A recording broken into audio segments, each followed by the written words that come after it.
जिस गरीब की कंड सीधी नहीं होवन दी, हुण 11 जमातां सीधा नहीं होवन दिंदियां, ते ओ 11 जमातां उस एक दे पिछू हैं ते असीं 11 जमातां दे पिछू हैं।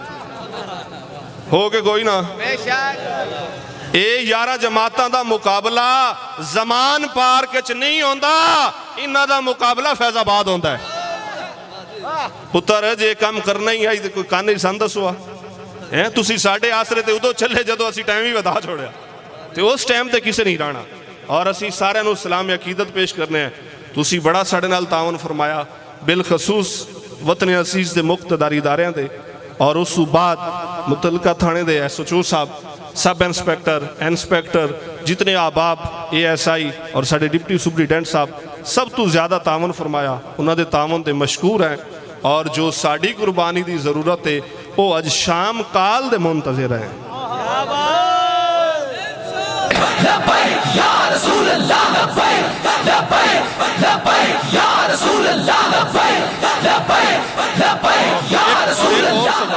एक और सिफारिश पे करदा इदारियां नूं कि साढ़े अमीर मोहतरम किबला शायद के 24 घंटे बाद जे धरने का ऐलान कर छोड़े, जिवें सन कालां कीतियां ने, असीं आपे आविस है।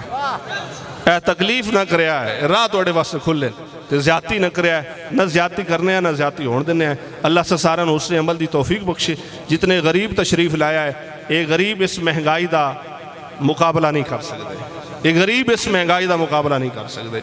असीं खुद इस गुरबत का मुकाबला नहीं कर सकते जो इतनी मुसलत कर दी गई है, तो साढ़े भाई बर्दाश्त कर सकते हैं, असी ये नहीं बर्दाश्त कर सकते।